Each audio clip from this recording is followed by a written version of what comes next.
Hello students, so I'm again back with part 2 of chapter number 7, the regional kingdoms. Student, I hope you all have seen part 1. If not, do watch it because half of the chapter we have completed in part 1. We'll start part 2 with Bahmani kingdom. So a student who has established Bahmani kingdom, Alauddin Hasan. Alauddin Hasan ने किस kingdom को establish किया? Bahmani kingdom को बच्चा.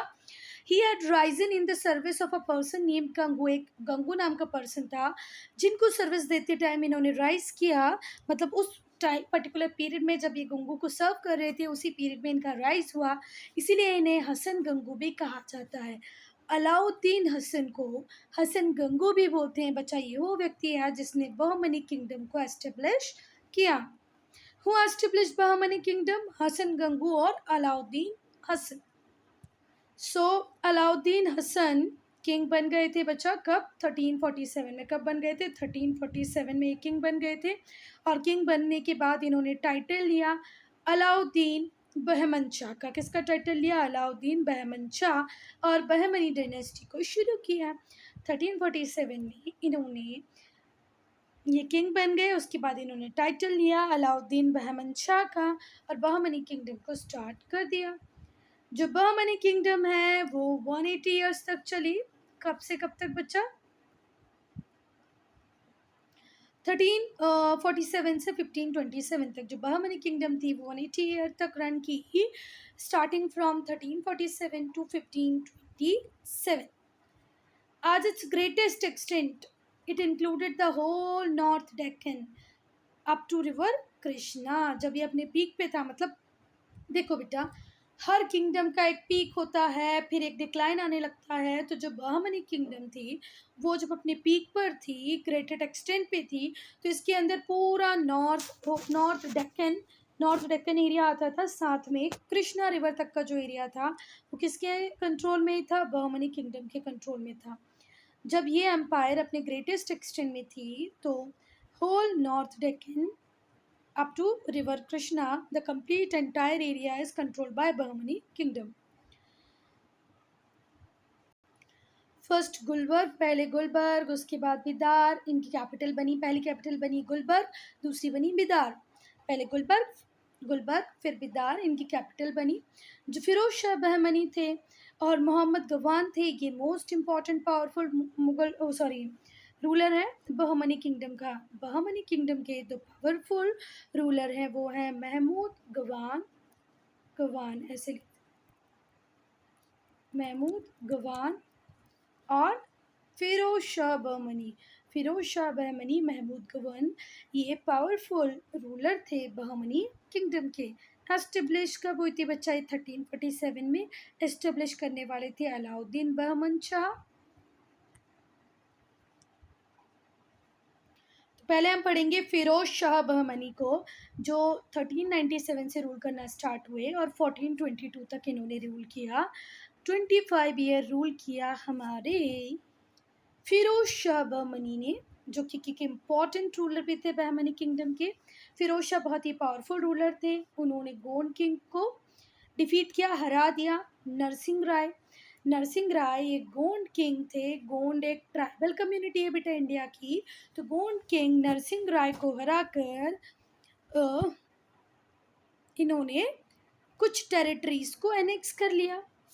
उन्होंने फिर जीता रायचूर दुआब एक बहुत ही लड़ाई का रीज़न बना रहता था, है ना, डेक्कन में. तो रायचूर दुआब को भी जीत लिया. अब दुआब क्या होता है बेटा? दो रिवर के बीच का जो एरिया होता है इसे दुआब बोलते हैं.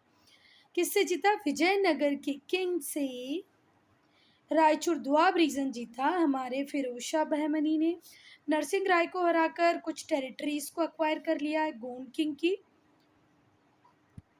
पर only to lose it again. थोड़े टाइम में इन्होंने फिर से उसको लूज कर दिया. जो फिरोज शाह बहमनी थे बच्चा बहुत ही लर्नमेंट, पढ़े लिखे थे. उनका साइंस में इंटरेस्ट था, अच्छे पोएट थे.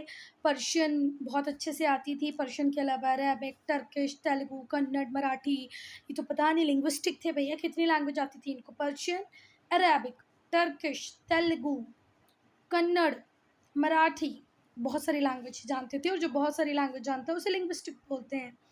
उन्होंने एनकरेज किया लर्नमैन को to migrate to his court, कि मेरे कोर्ट में आओ. Under him Deccan became the cultural centre of India. और जब फिरोज शाह बहमनी रूल कर रहे थे तो डेक्कन एक सेंटर बन गया, कल्चरल सेंटर बन गया। ठीक है, उसके बाद हम पढ़ेंगे महमूद गवान को, गवन्नी गवान। जो महमूद गवान थे उनका रूल स्टार्ट होता है 1463 से और ख़त्म होता है 1481 पे। ठीक है, तो पूरे 20 ईयर भी ये रूल नहीं कर पाए, इन्होंने सिर्फ 18 ईयर रूल किया। कितने ईयर रूल किया बच्चा? 18 ईयर। ठीक, कोई बात। तो जो महमूद गवान थे वो वज़ीर थे, मतलब प्राइम मिनिस्टर थे, वज़ीर है। जैसे कभी आप असदुद्दीन ओवैसी को सुनोगे जो AIMIM के चीफ हैं, वो हमेशा बोलते हैं हमारे प्राइम मिनिस्टर को वज़ीर आज़म। तो वज़ीर का मतलब क्या होता था? Prime minister.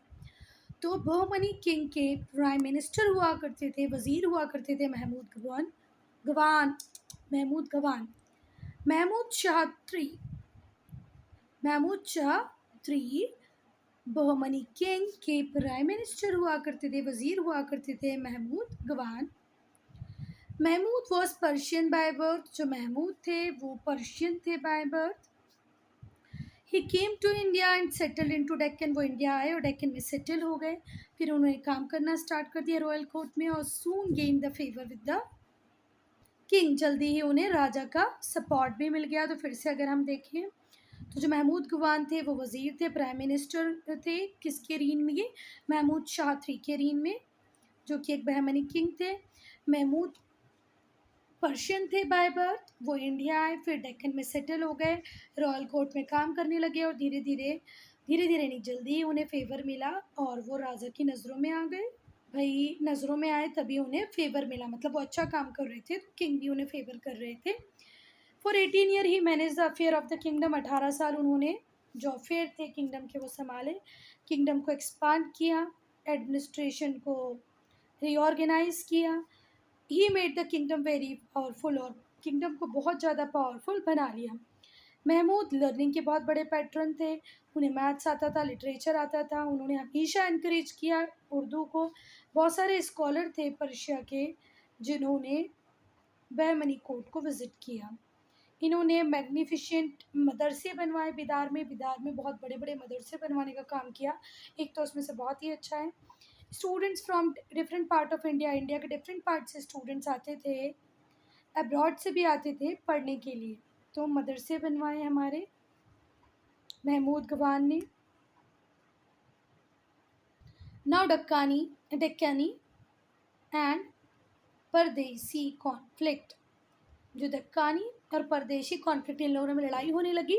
जो बहमनी किंगडम थी उसको was plagued by continuous conflict. जब देखो बेटा कोई सिचुएशन बहुत ज़्यादा ख़राब होने लग जाए तो हम बोलते हैं कि उसे प्लेग हो गया है ना। तो जो बहमनी किंगडम थी उसमें कंटिन्यूस कॉन्फ्लिक्ट हो रहे थे और इस वजह से ही ऐसा बोला गया जाने लगा कि उसको प्लेग हो गया है ना। क्यों? क्योंकि कॉन्फ्लिक्ट हो रहे हैं डेक्कनी परदेसी के बीच में। टू ग्रुप्स ऑफ नॉवल, एक ही कोर्ट के दो ग्रुप थे नॉवेल्स के। नॉवेल्स मतलब वो लोग जो कोर्ट में डिफरेंट पोजीशंस पे होते हैं, उन लोगों के दो ग्रुप बने। एक ग्रुप था डक्कानी और दूसरा था परदेसी।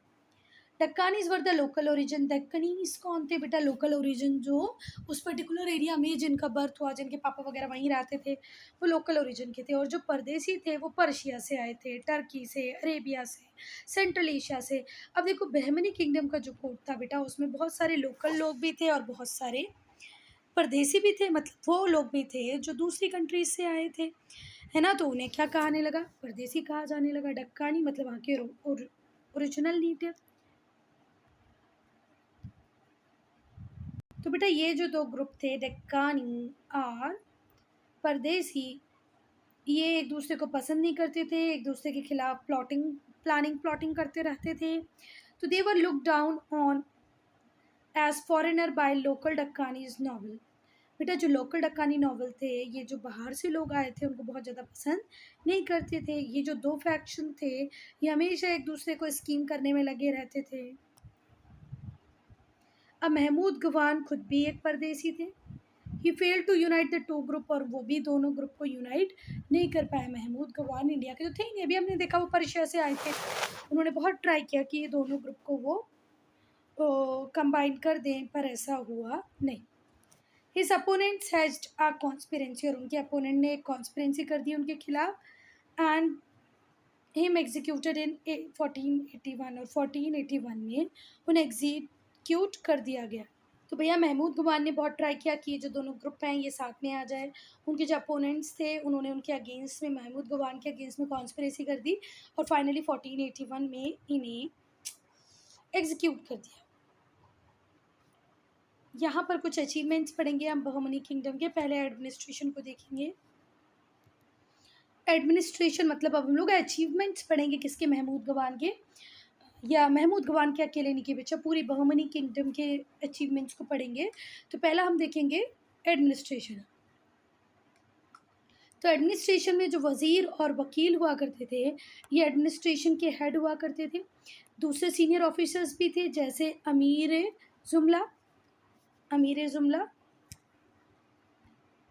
मतलब जिसको बोलेंगे मिनिस्टर ऑफ फाइनेंस, वज़ीर Ashraf head of foreign affairs, head of foreign affairs, Sardar Jahan head of religious and judicial department. Religious और जुडिशल एक ही व्यक्ति के पास था, वो था सरदार जहान।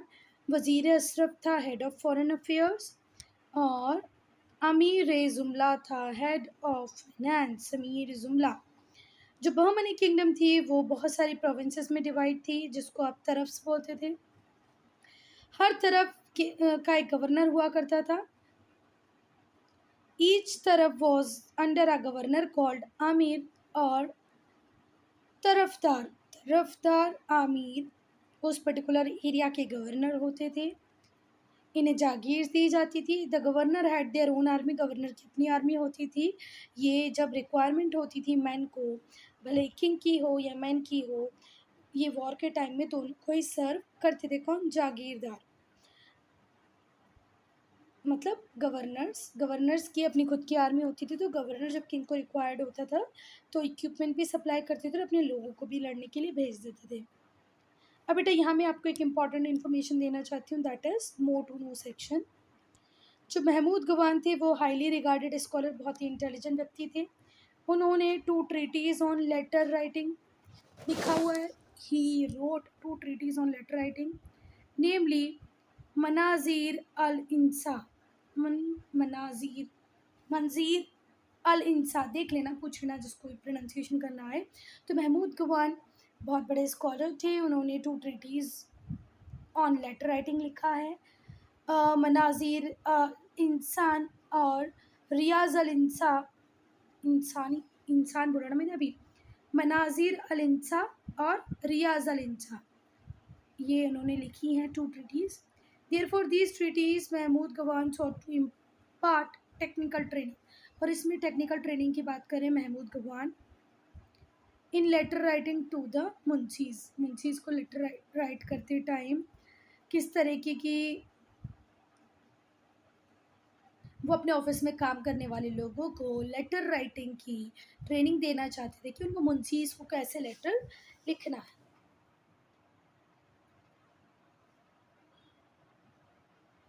तो बेटा अगर पूछा जाएगा write down the 2 treaties written by Mahmud Gawan, तो क्या लिखोगे? मनाजिर अल इंसा और रियाज अल इंसा, ये 2 ट्रीटीज़ थी किसके ऊपर? लेटर राइटिंग के ऊपर, जिसके थ्रू महमूद गवान अपने लोगों को ट्रेनिंग देना चाहता था लेटर राइटिंग की। किसको लिख रहे थे? मुंशीज़ को। अगर हम आर्किटेक्चर की बात करें तो बच्चा बहमानीज़ ने बहुत सारे मॉस्क्यू मतलब मस्जिद बनाई, मदरसे मतलब जहाँ मुस्लिम लोग अरेबिक उर्दू वगैरह पढ़ते हैं उन्हें मदरसा बोलते हैं, मदरसा बनाए, टूम्स बनाए और मॉस्क्यूज़ बनाए। कुछ फेमस मॉन्यूमेंट्स है, जामा मस्जिद इन गुलबर्ग में जामा मस्जिद बनवाई, जामी मस्जिद बनाई, मदरसा बनाया, किसका? मदरसा ऑफ महमूद गवान एंड इस टूम बिन विदार। तो देखो बहमनी रूलर ने बहुत सारी मॉस्क्यूज़ बनाई, मस्जिद बनाई, मदरसे बनाए और टूम्स बनाए। अगर उसमें से कुछ फेमस की बात करें तो वो है जामा मस्जिद, गुलबर्ग वाली जामा मस्जिद है ना, जामी मस्जिद, मदरसे ऑफ महमूद गवन का मदरसा, और उनका खुद का टूम भी बनवाया बिदार में। क्विक क्विज करेंगे बच्चा। तो who establish the Bahmani kingdom? Alauddin Hasan. किसने की थी? अलाउद्दीन हसन, जिसे हसन गंगू भी बोलते हैं। Mahmud Gawan was the wazir of Mahmud Shah III। Mahmud Gawan built an madrasa in Bidar. Who was the head of finance called? अमीर ए जुमला। अमीर ए जुमला, स्पेलिंग नहीं आएगी तो यहाँ से देख लेना। ये रहा अमीर ए जुमला, अमीर ए जुमला है ना। और अमीर ए जुमला किसको बोलते थे? हेड ऑफ फाइनेंस को। जब बहमनी किंगडम थी वो डिवाइडेड थी मंडलम से। ट्रू और फॉल्स? फॉल्स। मंडलम में डिवाइडेड नहीं थी बेटा, वो प्रोविंसेस में डिवाइड थी। कहाँ में डिवाइड थी? प्रोविंसेस में। यहाँ पर कहाँ गया? इसी पैराग्राफ में लिखा तो था। एक मिनट। हाँ, क्योंकि बहमनी किंगडम प्रोविंसेस में डिवाइड होती थी, मंडलम में नहीं होती थी, तो इसका आंसर आएगा फॉल्स। इसका आएगा अमीर जुमला। मदरसा in Bidar. Mahmud Gawan was the wazir of Mahmud Shah III who established Alauddin Hasan. Bahmani empire establish करने वाले, बहमनी एम्पायर एस्टेब्लिश करने वाले। एंड ऑफ द किंगडम, जो लेटर रूलर्स थे वो वीक थे। हर एम्पायर में हमने यही देखा बेटा, जो लेटर रूलर होते हैं वो वीक हो जाते हैं। जो गवर्नर्स होते हैं वो प्रोविंसेस को पहले तो कंट्रोल कर रहे होते थे जब तक स्ट्रॉन्ग लीडरशिप होती है, और जैसे कोई वीक लीडर आता है ये अपने आप को इंडिपेंडेंट बोलते कि नाउ आज से हम इंडिपेंडेंट है। बाय 1527 तक जो किंगडम थी वो 5 इंडिपेंडेंट सल्तनत में डिवाइड हो गई। मतलब बहमनी किंगडम में जब तक एबल रूलर थे तब तक तो सब कुछ ठीक चला, पर जैसे ही एबल रूलर ख़त्म हुए, जो किंगडम थी वहाँ में बहुत सारे जो रूलर थे वो अपने आप को इंडिपेंडेंट घोषित कर दिए कि अब हम किसी के कंट्रोल में नहीं हैं, अब हम इंडिपेंडेंट हैं। उसमें थे अहमदनगर, जिसको रूल कर रहे थे निज़ाम शाह हिस। बीजापुर में आदिल शाह हसी, आदिल शाह हिस, ठीक है, ये एक बार गूगल पे देख लेना बेटा। अहमदनगर में रूल कर रहे थे निज़ाम शाहिस। आदिल शाहिस रूल कर रहे थे बीजापुर में। गोलकोंडा था कुतुब शाहिस के पास। बिरार था अहमद शाहिस के पास। बेरार और बिदार था बरीद शाहिस के पास। ये एक बार देख लेना बेटा शाहिस। तो निज़ाम शाहिस, आदिल शाहिस, कुतुब शाहिस, इमाद शाहिस, बरीद शाहिस। चलो अब हम देखेंगे गोल गुंबज। ये जो पिक्चर आपको दिख रहा है ये किसका है? गोल गुंबज का है। जो गोल गुंबज है ये मौसलम है किसका? महमूद आदिल शाह का, जो कि बीजापुर के सुल्तान थे। ये कंस्ट्रक्ट हुई 7th सेंचुरी में। 51 मीटर हाई डोम है इसका, डायमीटर है 37 मीटर। ये लार्जेस्ट सिंगल डोम स्ट्रक्चर है, वर्ल्ड का लार्जेस्ट सिंगल डोम्ड स्ट्रक्चर। अगर पूछा जाए लार्जेस्ट सिंगल डोम्ड स्ट्रक्चर का नाम बताओगे तो क्या बोलोगे? गोल गुंबज। सेंट्रल डोम स्टैंड्स विदाउट एनी सपोर्ट। जो सेंट्रल डोम है वो बिना किसी सपोर्ट के, पिलर के खड़ा हुआ है। गोल गुंबज को विस्परिंग गैलरी भी बोला जाता है, सर्कुलर गैलरी भी बोला जाता है। बिल्ट अंडरनीथ द डोम, जो डोम के नीचे बनाई गई है। The slightest whisper can be heard clearly. उसमें आप धीरे धीरे भी बात करोगे ना तो ईजिली सुनाई आ जाएगा। So student, I'm ending this video here. Only if you have any doubt, any problem, to write in comment section. Chapter होता है खत्म।